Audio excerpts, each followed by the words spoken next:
Man, I need to rant about Krai. I love watching his character. I think he's one of the most entertaining characters I've seen all year, but he is the worst MC, man.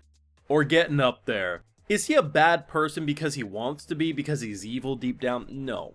But if this man put in even 10% effort, he would know how much of a cruel mofo he actually is. Everything stems from him being lazy. The idea that we have dozens of people, and he's like, damn, that's a lot of money. How are we gonna fund them? It's just a level 3 cave. Yeah, we'll send half. And literally everyone's life flashed before their eyes. Like, bro, why? Why must you do this to us? And he's like, well, I guess if Gark decide to get the funding, I guess we can send everyone. This man casually released sea tree slime in the cave. More than likely. Still a possibility it might be a gag, and it's just always going to be a fear of his. And if he just put in even 5% effort of thinking and asking questions, rather than just pushing the workload onto someone else, he would realize that the BS he be throwing people into is quite literally torture. And if you want, and I already know, because I saw it last week, some people say, don't worry about Tino. She came out of there with no bruises. They confirmed it in this episode. Do you really think that means anything? Go ask my boy Rick from the Osanubi Adventure. It didn't matter that he died thousands of times. He always got revived. His body was always repaired. Well, sure, maybe they did get stronger because of that brutal, torturous training. But the pain remains. I love this show, but this is the worst goddamn man to lead anything because he is literally running on luck. And half the shit that he is succeeding by is because of him setting it up. I have full live reactions over on Patreon if you want to see my mind break in real time to this Let This Grieving Soul Retire greatness. It's over there exclusively. Like, I'm loving the show. It's actually a crime how lowly rated it is on sites like lmao. It's wild because this show is, it's literally the Eminence and Shadow, just slightly different. The biggest compliment I think I can give this show is I'm way more interested in the background villain stuff than I am in Shadow. There's something about how they're handling it and just the way they're going about this group and how, you know, because like the big thing with Eminence and Shadow is Sid just assumes everything's chuny nonsense playtime. And his followers are like, oh my god, he's the greatest thing since sliced bread. He discovers everything. And he just has no idea that he's actually uncovering. Then you have a character like this bastard who literally doesn't know anything's happening. And when it happens, he's just kind of like, can I retire? And they're like, bro, you're the entire reason this got discovered. Them casually going down the alleyway and this dude shitting his pants up there because they're going to get ice cream. And he's like, how the hell can Grieving Soul just continue to find me? Like, how are they like 10 steps ahead of us? Literally having his life flash before his eyes. And really the only thing he had to be scared of is this girl killing him because she couldn't get ice cream unless he calmed her down. I'm convinced he does have a luck stat that is ridiculously maxed out, and that's why some of this shit happens. But on the flip side, he must also have a curse block, like, attached. Like, I'm thinking of, like, a Mario Party dice roll, man. Either he's getting, like, the 10 rolls, which is just sending him on cruise control to discovering shit, or he's getting the curse blocks where it's just messing with him and he's releasing sea tree slime without realizing it. Like, Krai, at the end of the day, is he the perfect guy to lead the bunch of lunatics that is his little party? Sure, but then you look at his actions and what it's doing to the general populace, and you're like, actually, this man's a psychopath.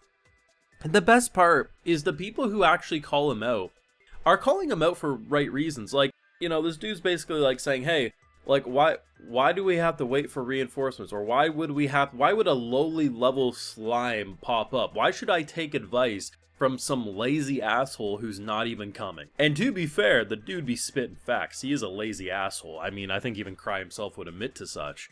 But it's the idea that, no, it's all going to turn out true. Yeah, there's going to be a giant-ass slime. He's going to try to wait for the right up. Like, his whole thing is, yeah, I'll come with you guys, but I'll come at a later time. His whole reasoning is because he wants to come after everything's been done. But yeah, we know he's going to do some bullshit. He's going to save the day. Not because he wants to.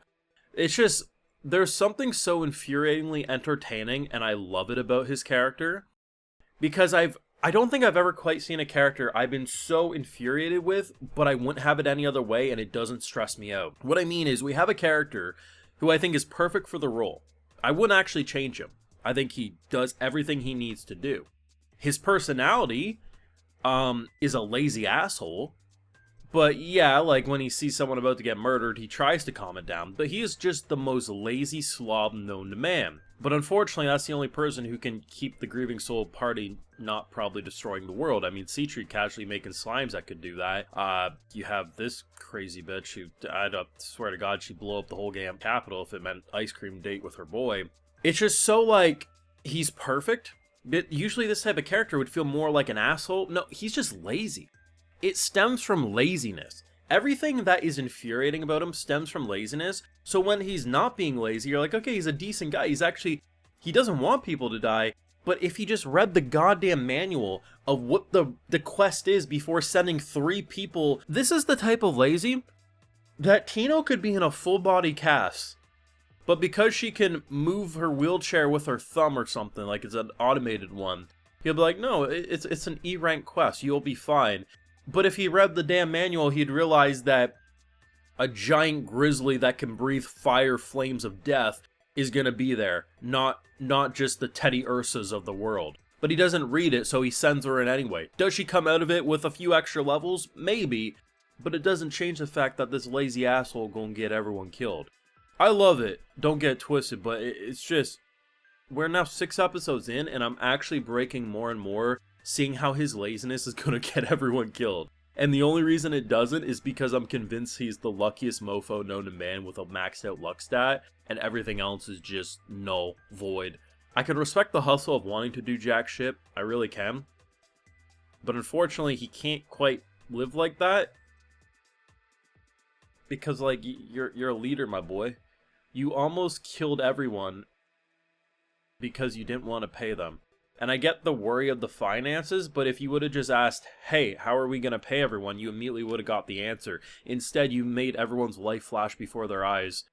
And they couldn't defend it this time. They're like, what? Why?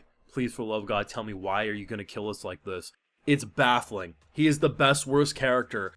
I wouldn't have it any other way, but Jesus Christ, I feel bad for these made-up characters. Let me know what you thought of this week's episode of Grieving Soul down below. How are you feeling about Krai? Definitely the best MC and worst MC all in one, but the luckiest mofo known to man, if you ask me. Thoughts down below. Be sure to leave a like if you enjoyed. Subscribe if you're around here, of course, ring that bell. And like I mentioned, we got those full live reactions over on Patreon. And hey, while you're over there, I'll also give you a video shout out. So today we got Patrick Stansky, Nathan Matthews, Angie Nalia, Carlos, Jacob Jensen. We also have a Grim Fate, so I appreciate the support, everyone. Please take care, and you all have a good one.